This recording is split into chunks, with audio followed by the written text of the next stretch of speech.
It is titled as follows, ULA statement on the unfortunate incident at the opening of the new law year.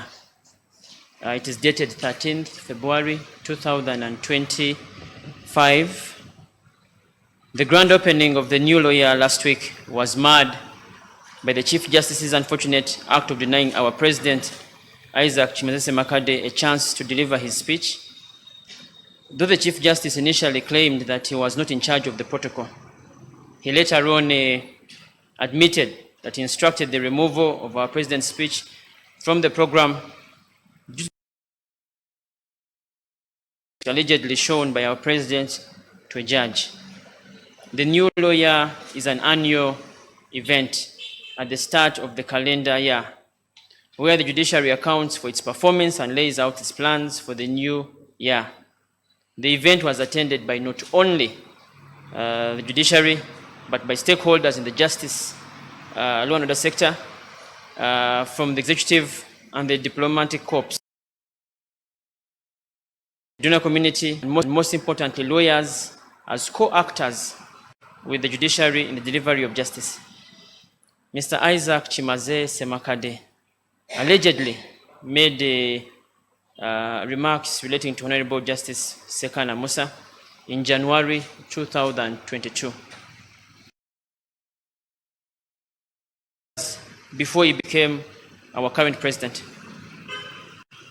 Having taken offense, the judge subsequently reported Mr. Isaac Semakade to the police, to the law council, to the chief registrar, seeking criminal and disciplinary action, respectively, against the lawyer. A private lawyer's remarks contested by a judge must be dealt with between the two of them. It was therefore most unfortunate for the Chief Justice to use a national occasion commemorating justice on court premises to settle scores. This was compounded when the Chief Justice threatened to ban all lawyers from the courts.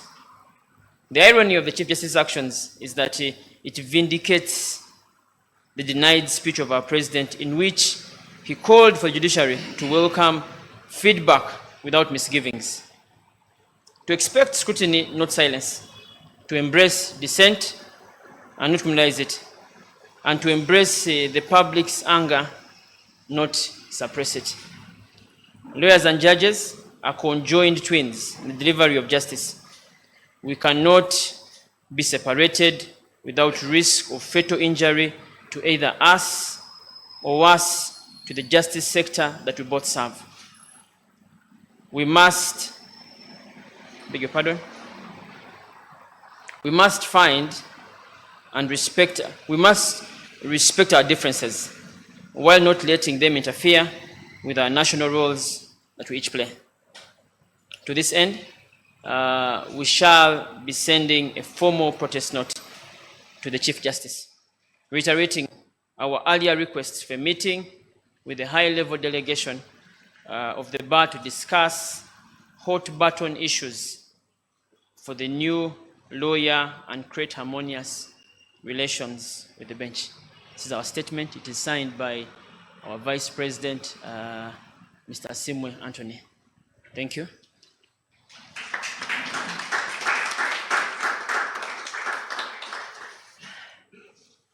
Allow me also read out our official protest note. It is without a doubt that we are indeed displeased, and we must express that displeasure. It is titled Official Protest Note to the Chief Justice of Uganda, Honorable A.C. Onyidolo. It is from the ULS through the Governing Council. The same is dated 13th of February 2025. The reference is protest against weaponizing the judiciary to harass, intimidate, and silence the head of the bar. Mr. Chief Justice, we greet you.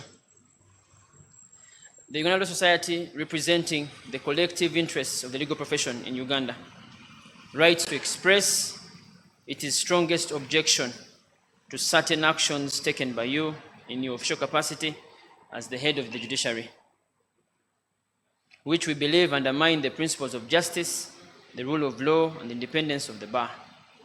We take exception to the arbitrary removal of our President Isaac Semakade from the program of the new lawyer 2025, and seemingly from all future judiciary events during his tenure as ULS President. This action not only silences the voice of the bar, but undermines the very notion of a collaborative relationship between the judiciary and the legal profession.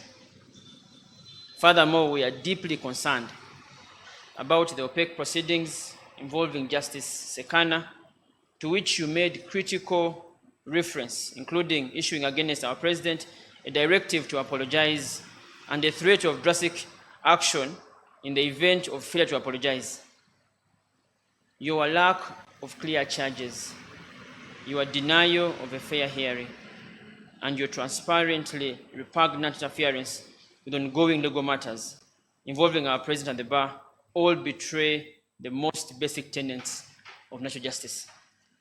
With great respect, we find it troubling that these actions are inconsistent.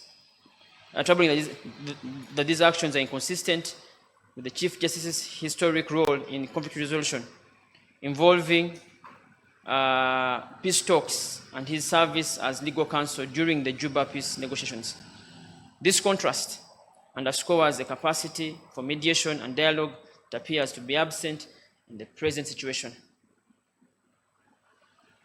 In view of these concerns, we urge you to take immediate action to address this grave injustice. We propose an urgent bar bench meeting facilitated by neutral mediators to resolve this crisis and restore faith in justice, fairness, and due process. We trust that this plea will be taken with utmost seriousness and prompt action will be taken to address our concerns. Respectfully, it's signed by our Vice President on behalf of the Governing Council of ULS. Thank you.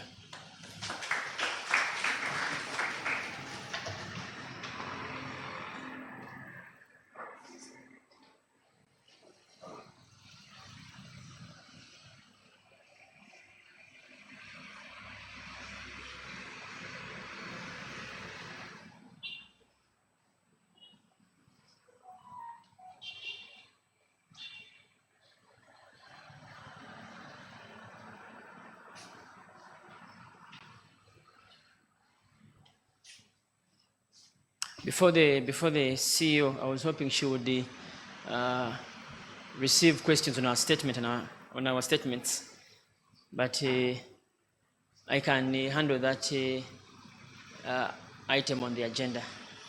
If members have questions to ask about our statement, about our intentions, they are most welcome, and they can be answered by myself and any member of the council that is present with us today.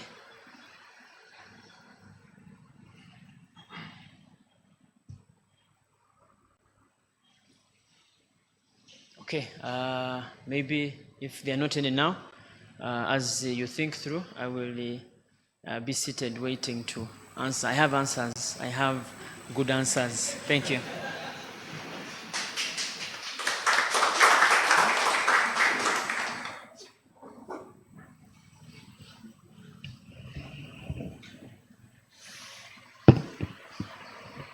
I now invite Head Rule of Law, Miss Pio Afra, to come and address us. Thank you.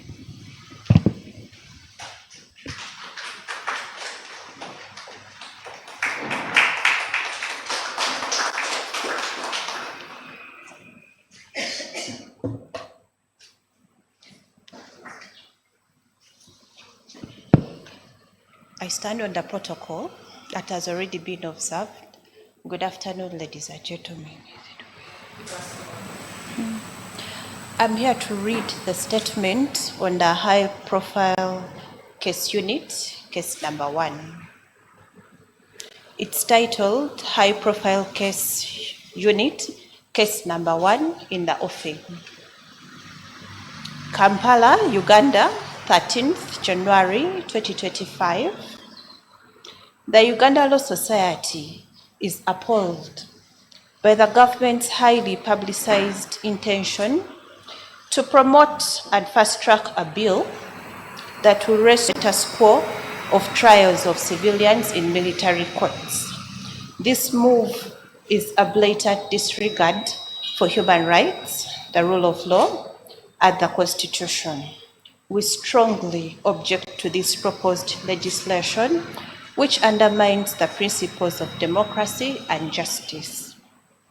The ULS, through its recently launched high-profile case unit, has anxiously studied the Supreme Court's recent decision in Attorney General versus Michael Kavaziguruka, Constitutional Appeal number 2 of 2021. We have discovered that this decision raises grave concerns about the judiciary's commitment to upholding the Constitution, human rights, and rule of law. Our key concerns: lack of definitive abolition.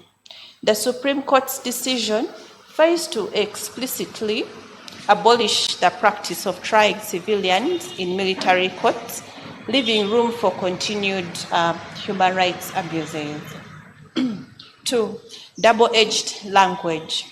The court's language suggests that military courts can still try civilians if given prior jurisdiction through amendments, undermining the separation of powers and the rule of law. Thirdly, error in classification. The Supreme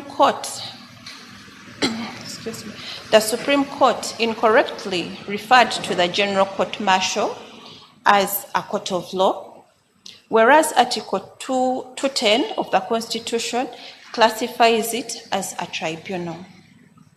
Fourthly, prospective versus retrospective annulment. The court's decision to apply prospective annulment ignores past injustices and denies victims access to effective remedies, perpetuating a culture of impunity. Then there are constitutional breaches.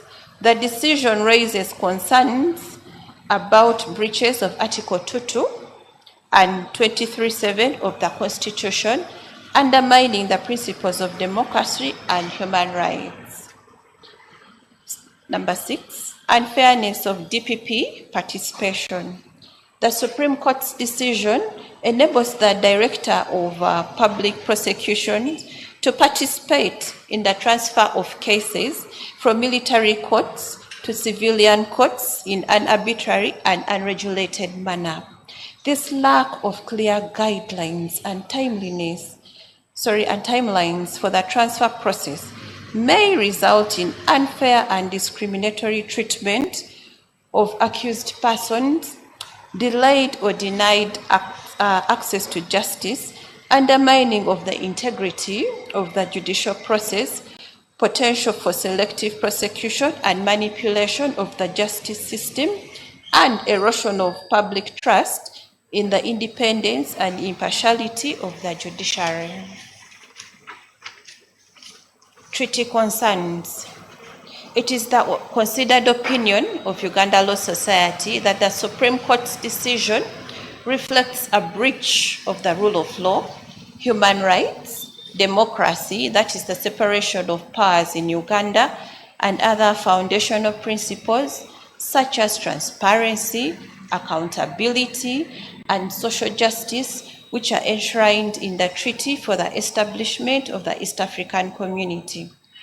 Accordingly, Uganda Law Society hereby notifies the government of its intention to challenge this decision at the East African Court of Justice, citing violations of the Treaty for the Establishment of the East African Community, unless the Society receives a prompt response from the government regarding the actions it intends to take. Concerns. Signed, Isaac K. Semakade, President, Uganda Law Society. I thank you for your attention.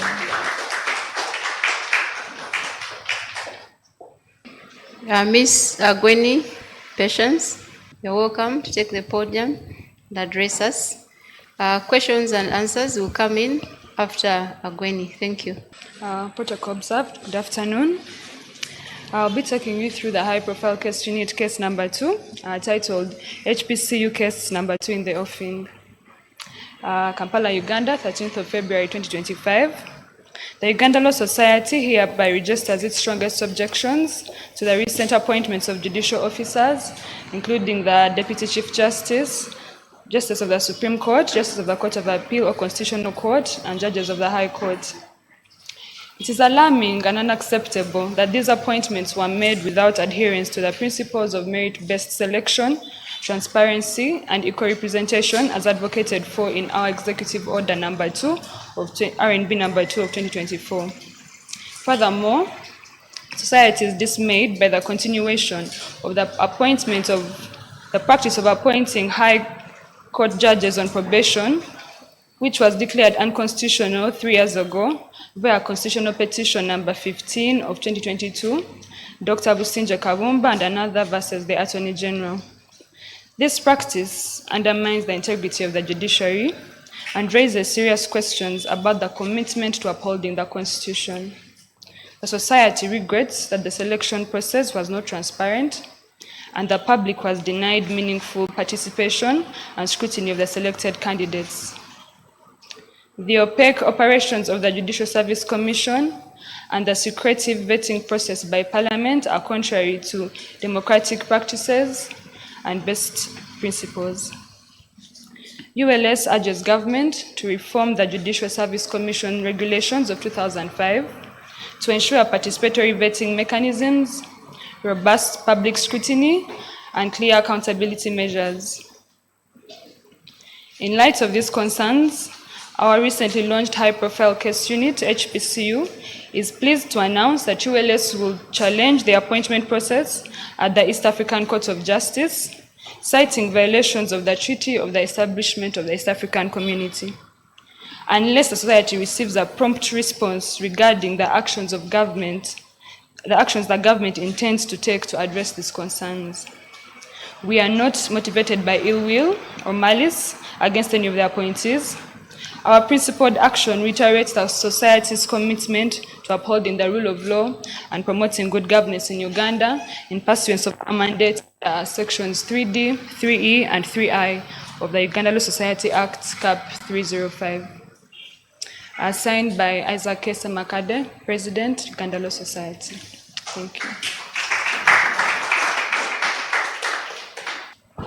Members present here and online, it's now time for questions and answers, and the media as well.